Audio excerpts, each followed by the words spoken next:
বিধায়িকার উপর হামলার প্রতিবাদে ও দোষী ব্যক্তিদের শাস্তির দাবিতে এনজেপি থানায় বিক্ষোভ বিজেপির। আরজিকর কাণ্ড নিয়ে তোলপাড় রাজ্য রাজনীতি। ঘটনার 22 দিন কেটে গেলেও এখনো দোষীরা অধরা, তবে উপযুক্ত শাস্তি যেন প্রকৃত দোষীরা পায়, এই দাবিতে লাগাতার আন্দোলন চালিয়ে যাচ্ছে চিকিৎসক সহ রাজ্যের সাধারণ মানুষ। প্রতিনিয়ত আন্দোলন গড়ে তোলা হচ্ছে রাজনৈতিক অরাজনৈতিক ভাবে। গত 27শে আগস্ট আরজিকর কাণ্ডের প্রতিবাদে নবান্ন অভিযানে সামিল হয় ছাত্র সমাজ।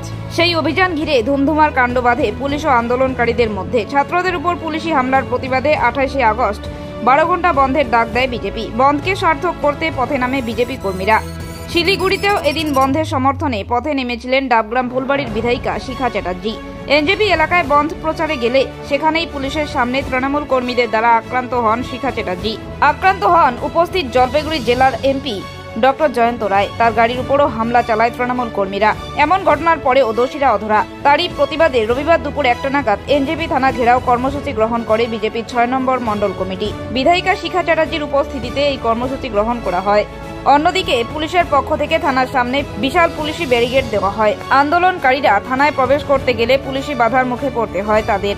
পরবর্তীতে শিখা চ্যাটার্জি সহ 7 জনের একটি প্রতিনিধি দল এনজেপি থানায় প্রবেশ করে থানার আধিকারিকদের তাদের দাবির কথা তুলে ধরেন। বিধায়িকা শিখা চ্যাটার্জি জানান, পুলিশের সামনে সমস্ত ঘটনা ঘটলেও আজও দোষীরা অধরা। শুধুমাত্র শাসক দলের ছত্রছায়ার জন্যই পুলিশ তাদের গ্রেপ্তার করতে পারেনি বলেই জানান তিনি।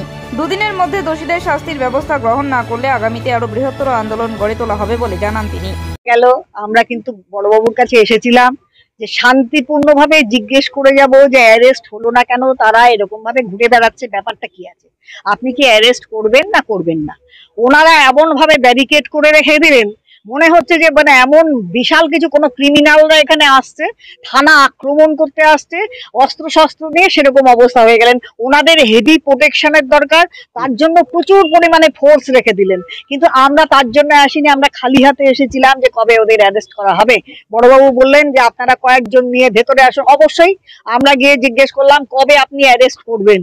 উনি বলছেন আমি দেখছি যে করবো। প্রথমে আমাকে বললেন যে আপনারা কই ইনজুরি রিপোর্ট দিননি। আমি আমার কথাটা, তাহলে আমি যে এফআইআরটা করলাম জনপ্রতিনিধি হিসেবে, তার সঙ্গে ফটো দেয়া হলো, সমস্ত ফটো রয়েছে, ফ্লেক্সে পর্যন্ত ফটো রয়েছে, সব জায়গায় ফটো আছে, এবং আমার এমপি কে পর্যন্ত হ্যাকেল করা হয়েছে ওখানে। সমস্ত যে কজন ছিল কর্মী প্রত্যেকে মার খেলো। তাহলে এখানে এভিডেন্সের কি ব্যাপার আছে? আমি তো দায়িত্ব নিয়ে নাম ধরে এফআইআর করছি। আপনাদের যদি কারোর সে বিশ্বাস না হয়, সে আমার নামে কেস করুক, তো এটা তো করতেই পারে। তখন বলছে আমি তাহলে জিজ্ঞেস করে বলছি। তখন আমি বললাম ইয়েস অর নট, আপনি গ্রেপ্তার করবেন কি করবেন না সেটা আমাকে জানিয়ে দিন। তখন উনি আমাকে বললেন আমি কালকের মধ্যে আপনাকে সমস্ত কিছু জানিয়ে দেবো। দেখুন, পুলিশ